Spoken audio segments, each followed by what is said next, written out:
দ্বিতীয়ত বলে শেখ শাহজাহানকে আমরা সাহিত্যশ্রী পুরস্কার। এই ঘটনা শুনে মানুষ হিসাবে আমি নয়, আমাদের ধুপোপাড়ার গাধারাও হেসেছে।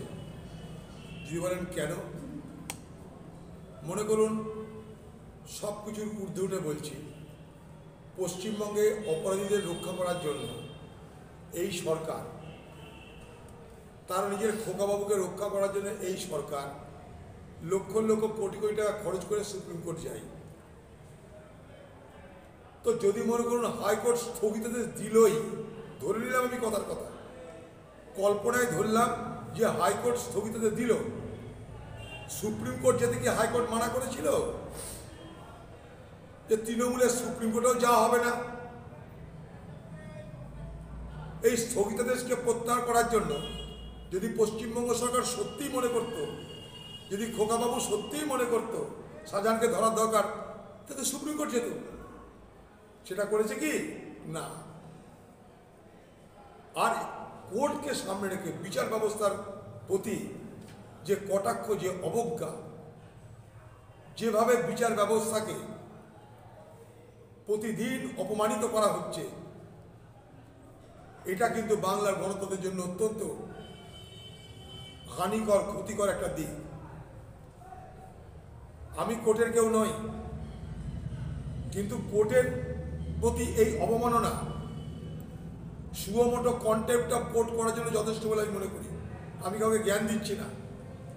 এই ধরনের কথাবার্তা বলার মধ্য দিয়ে কোর্টকে অপমান করা মানে, বিচার ব্যবস্থাকে অপমান করা মানে, সারা বাংলা এবং সারা ভারতবর্ষের লাঞ্ছিত, বঞ্চিত, নির্যাতিত মানুষের শেষ আশ্রয়স্থল কোর্টকে অপমান যারা করে, তাদের বিরুদ্ধে ব্যবস্থা নেওয়া দরকার বলে আমি মনে করি। কালকে মানুষের মধ্যে ধারণা তৈরি করে দেওয়া হচ্ছে যে কোর্টের জন্য হলো না। কালকে ঘটনার থেকে আমি অবাক হয়েছি। কে কাকে ধরবে? আঁচলের তলায় যদি শাহজাহান ভাই থাকে, তো সেই ভাইকে খুঁজে পাওয়া তো মুশকিল। একে তাকে দু চারটাকে বলির বকরা করে দাও, কিন্তু আসল নায়ককে রক্ষা করো। এখানে দু চারটাকে ধরে বকরা বানানো হচ্ছে, ছা চিমড়ি ধরা হচ্ছে,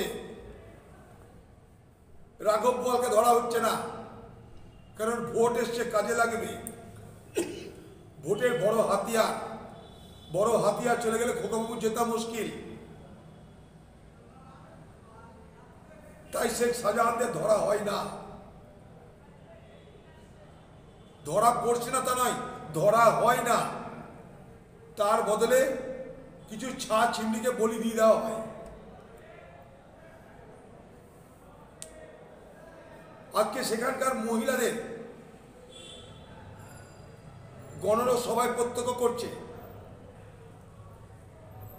দিদি আবার জনগর্জনের ব্রিগেড ডাকছে। জনগর্জনের জন্য সব থেকে বড় আন্দোলনের স্থান হওয়া উচিত ছিল সন্দেশখালী। সেখানে অলরেডি জনগর্জন হচ্ছে, নারী গর্জন হচ্ছে। সেই নারী গর্জনের এলাকায় বাংলার নারী মুখ্যমন্ত্রী তার উচিত ছিল সেই নারী গর্জনকে সম্মান জানিয়ে সেখানে সভা করে, সেখানে ব্রিগেড করে, সেখানে প্রতিবাদ করে অপরাধীদের বিরুদ্ধে কড়া ব্যবস্থা নেওয়া উচিত ছিল তার। ব্রিগেডের মাঠে গর্জন করে কি হবে? ব্রিগেডের মাঠে তর্জন গর্জন করে কাকে ভয় দেখাতে চাইছেন? সন্দেশকালীন মহিলাদেরকে? সারা বাংলার মায়েদের বুকে আজ এই তৃণমূল এবং এই তৃণমূল দলের প্রতি, এই নারী অবমাননার প্রতি, নারীদের উপর নির্যাতনের প্রতি, ধর্ম বর্ণ নির্বিশেষে সর্বস্তরের বাংলার মা বোনেদের বুকে ঘৃণার আগুন, ক্রোধের আগুন ধিকি ধিকি জ্বলছে। আপনি তর্জন গর্জন করে বাংলার নারী গর্জনকে থামাতে পারবেন না।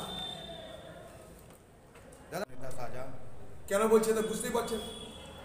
সমস্ত কিছু পরিকল্পিত, নির্দেশিত পথে চলছে।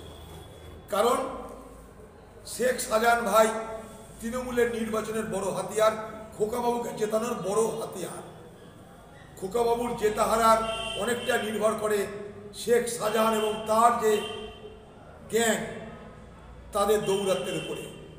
তাই শেখ শাহজাহানকে আগামী দিনে রক্ষা করার জন্য দিদি সব কিছু করবে, হয়তো বঙ্গশ্রী পুরস্কারও দেবে, সাহিত্যশ্রী পুরস্কার দিতে পারে, দিদির কাছে কোনো অস্বাভাবিক কিছু নেই। দিদি হয়তো বলে শেখ শাহজাহানকে আমরা সাহিত্যশ্রী পুরস্কার দিয়ে দিলাম।